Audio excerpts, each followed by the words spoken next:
कब है निर्जला एकादशी? क्या है निर्जला एकादशी का विज्ञान?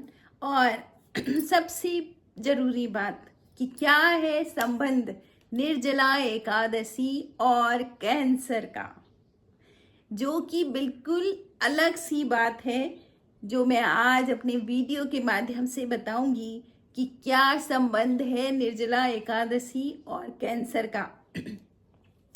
जय श्री राम दोस्तों। तो दोस्तों, आज का मेरा वीडियो है निर्जला एकादशी कब है और क्यों, कैसे मनानी चाहिए और क्या है इसके पीछे का विज्ञान। तो दोस्तों, रोज की तरह यदि आपको मेरा वीडियो पसंद आता है तो मेरे चैनल को सब्सक्राइब करें, मेरे वीडियो को लाइक करें, कमेंट करें। कमेंट में जय श्री राम लिखें, क्योंकि राम हमारी ऊर्जा है। तो दोस्तों, शुरू करते हैं आज का वीडियो निर्जला एकादशी। दोस्तों, निर्जला एकादशी इस बार 18 जून को है, 18 तारीख को है। और निर्जला एकादशी में जल भी नहीं लेना है। जी हाँ, जैसा नाम है निर्जला। लोग कहते हैं अच्छा जल नहीं लेना है, खाना वाना खा सकते हैं क्या? नहीं दोस्तों, निर्जला एकादशी को भीमसेनी एकादशी भी कहते हैं, क्योंकि भीम जैसा भड़ जो इतना खाता था, भीम के पेट में ब्रिक अग्नि थी, एक ब्रिक नाम की अग्नि थी, तो भीम को ब्रिकोदर भी कहते हैं। वो इतना अग्नि, मतलब जो पेट में जाता है वो भस्म ही तो होता है, तो वहां भी एक अग्नि है जिसको जठराग्नि कहते हैं।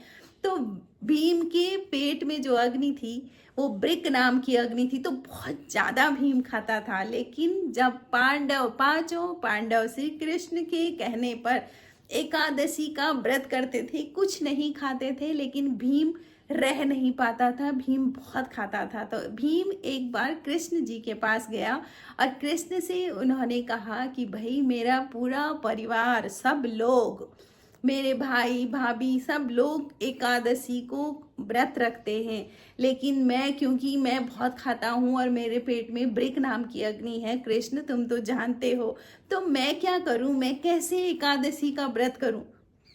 तो भीम को भगवान कृष्ण ने कहा कि भीम, भ्राता भीम, तुम ऐसे करो कि निर्जला एकादशी रखो, जेठ के महीने की निर्जला एकादशी। अगर तुमने निर्जला एकादशी रख ली तो तुम पूरे साल भर की एकादशियों का फल प्राप्त कर सकते हो।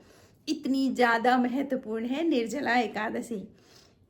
दोस्तों, लोग अपने शरीर के हिसाब से एकादशी का व्रत रखते हैं, कुछ लोग नहीं रख पाते हैं, कुछ लोगों को डॉक्टर ने मना करा हुआ है तो वो नहीं रख पाते हैं, इसलिए सब अपने अपने हिसाब से एकादशी का व्रत रखते हैं। लेकिन आज मैं आपको वो चीज़ बताऊंगी जो विज्ञान में भी साबित हुआ है कि अगर आप निर्जला, जल के बिना रहते हैं कुछ समय, कुछ घंटे, तो फिर आपके शरीर में क्या क्या परिवर्तन होंगे और किस तरह से आप स्वस्थ होंगे।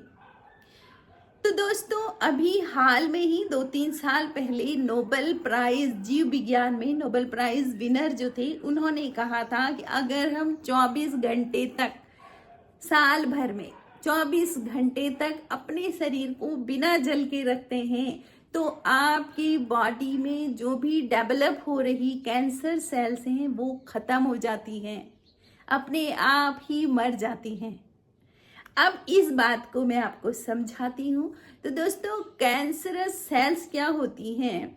कोई एक सेल ऐसी होती है जो मल्टीपल डिवीजन करती रहती है।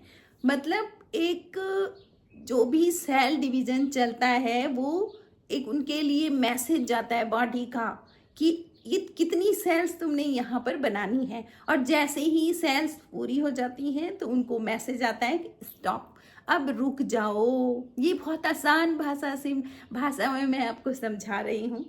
लेकिन क्या होता है कि बॉडी की बात को वो कोशिका, वो सेल, वो कैंसरस सेल्स मानती नहीं है, बिल्कुल भी नहीं मानती हैं, और वो मल्टीपल डिवीजन करती रहती हैं और बहुत सारी सेल्स बना देती हैं अपनी तरह की, कौन सी? जो बात नहीं मानने वाली हैं जो उनके लिए मैसेज जाता है ना हॉर्मोन्स का, वो नहीं मानती हैं और वही एक गांठ बना देती, एक जगह इकट्ठी हो जाती है और गांठ बना, जिसको हम गांठ कहते हैं फिर उस गांठ को अगर किसी ने छेड़ दिया तो वो सेल्स और बढ़ जाती हैं।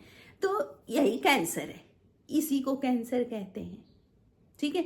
तो लेकिन अगर आप 24 घंटे तक, अब जो साइंटिस्ट ने जो कहा है कि अगर 24 घंटे तक आप बिना जल के रहते तो फिर क्या होता है ठीक है। तो उसमें क्या होता है कि जैसे एक बच्चा है जो हमारे परिवार का मेंबर है, बहुत सारे हम 7-8 मेंबर हैं, उनमें से एक बच्चा ऐसा है जो आपकी कोई बात नहीं मानता है, कुछ नहीं, ना आपकी सुनता है, ना आपका उसके साथ कन्वर्सेशन है, ना आप उसको अपनी बात बताते हो, ना उसकी बात को आप सुनते हो। तो वो बच्चा मतलब एक फैमिली से बिल्कुल डिस्कनेक्ट हो गया है। बस ऐसे ही वो सेल है, जो कैंसरस सेल है, वो अपनी फैमिली से डिस्कनेक्ट है। मतलब ये पूरी बॉडी में जितनी ट्रिलियंस ऑफ सेल्स हैं जो हमारे लिए काम कर रही हैं और सब एकजुट होकर के एक दूसरे की बात मान करके काम करते हैं, जिसको जो काम दिया जाता है वो काम कर रहा है।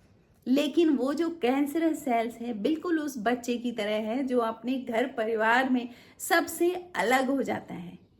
अब क्या होता है, देखो, आपने निर्जला एकादशी रखी, आपने जल भी नहीं पिया। जल बहुत जरूरी है बॉडी में, क्योंकि जल ही सबसे ज्यादा हमारे शरीर में है। जल की आवश्यक, खाना ना मिले लेकिन जल मिलना बहुत जरूरी है जिंदा रहने के लिए। भोजन की उतनी आवश्यकता नहीं है जितनी जल की है। तो जल नहीं मिलता है, लेकिन जो कोशिकाएं बॉडी की बात पे रिस्पॉन्स करती हैं, वो दिमाग भी वहाँ मैसेज भेज रहा है कि आज अभी तक पानी नहीं मिलेगा लेकिन बाद में पानी मिल जाएगा। बहुत आसान भाषा में कि उसको एक आश्वासन दिया गया है, मिल जाएगा। अब उस आश्वासन से वो कोशिकाएं थोड़ा सा जिंदा रहने की कोशिश करती हैं। अब जिसके पास मैसेज नहीं जा रहा है कि भाई पानी नहीं है या पानी मिलेगा, अभी मिलेगा, जो बड़ों की बात नहीं मान रहा है, अपने घर से डिस्कनेक्ट हो रखा है, तो उसके लिए आफत हो जाती है कि अब क्या होगा, अब क्या होगा। और 24 घंटे तक जल के बिना वो कोशिका रह नहीं पाती है और कोशिका मर जाती है। बहुत ध्यान से समझें, आप इस चीज को बहुत ही सरल और आसान भाषा में मैं बताने की कोशिश कर रही हूँ कि निर्जला एकादशी से कैंसर नहीं होता है। तो क्यों नहीं होता है, ठीक है। तो वो जो कहीं पर डेवलप हो रही कैंसरस सेल्स है, देखो कैंसरस सेल्स एक दिन में डेवलप नहीं होती है, वो डेवलप होगी, फिर उसके बाद डिवीजन करेगी, फिर वो गांठ बनाएगी, इस तरह से बहुत लंबा समय होता है। तो जहां पर भी वो कैंसरस सेल्स डेवलप हो रही होगी ना, तो उस 24 घंटे से ज्यादा हो जाते हैं वैसे निर्जला एकादशी के। तो 24 घंटे तक जल ना मिलने पर वो कैंसरस सेल्स की डेथ हो जाती है, वो अपने आप खत्म हो जाती हैं। और फिर आपकी बॉडी में कौन सी सेल्स रहती हैं? जो अच्छी सेल्स होती हैं, बीमारी वाली सेल्स खत्म हो जाती हैं। तो ये है इसका साइंस निर्जला एकादशी का।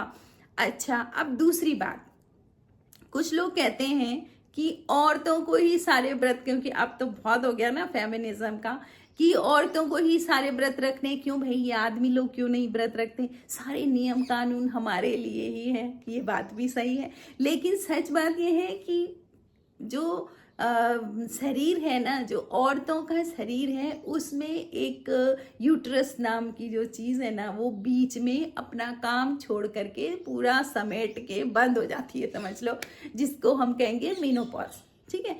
तो शरीर का कोई भी अंग डिसअपियर हो रहा है, बिल्कुल खत्म हो रहा है, तो वो आपके शरीर पर कुछ इफेक्ट डालता है ना। तो जैसे कि यूट्रस का कैंसर, ब्रेस्ट कैंसर सबसे ज्यादा देखे जा रहे हैं इस समय, इसलिए महिलाओं के लिए ज्यादा था कि आप व्रत रखें, आप समय समय पर अपने आप को एक्टिवेट करके रखें, यानी व्रत रखें, ताकि आपकी बॉडी में इस तरह की कोई बीमारी उत्पन्न ना हो। आप लोग व्रत को ऐसा ना समझें कि व्रत क्या है, ये फालतू के नियम है, नहीं। आप सोचते हो ना आप करते दूसरे के लिए हो, नहीं। अगर आप व्रत लेते हो तो आप अपने लिए कर रहे हो, अपने स्वास्थ्य के लिए कर रहे हो। तो लेकिन एक चीज़ का ध्यान रखें कि जितना शरीर अलाउ करता है, आपको बोलता है इतना कर सकते हो आप, उतना ही करें, बहुत ज़्यादा अपने शरीर पर भी ना बिताएं। तो दोस्तों, निर्जला एकादशी का व्रत करें जो कि 18 जून को है, और सभी को निर्जला एकादशी की बहुत बहुत बधाई। अगर आप साल भर की एकादशी नहीं रखते हैं ना, तो निर्जला एकादशी रख के आप साल भर की एकादशियों का फल प्राप्त कर सकते हैं। और मैं हमेशा की तरह बोलती हूँ कि निर्जला जो एकादशी का व्रत है वो स्वयं श्री भगवान कृष्ण के मुख से बताया गया है। और क्यों बताया गया है? चारों पांचों पांडवों को इसलिए बताया गया था कि किस तरह से स्वर्ग जाना है, यानी कि भगवान के धाम जाना है, मुक्ति पानी है ना। तो उसके लिए बताया था। तो मुक्ति का साधन एक ही है, वो है एकादशी।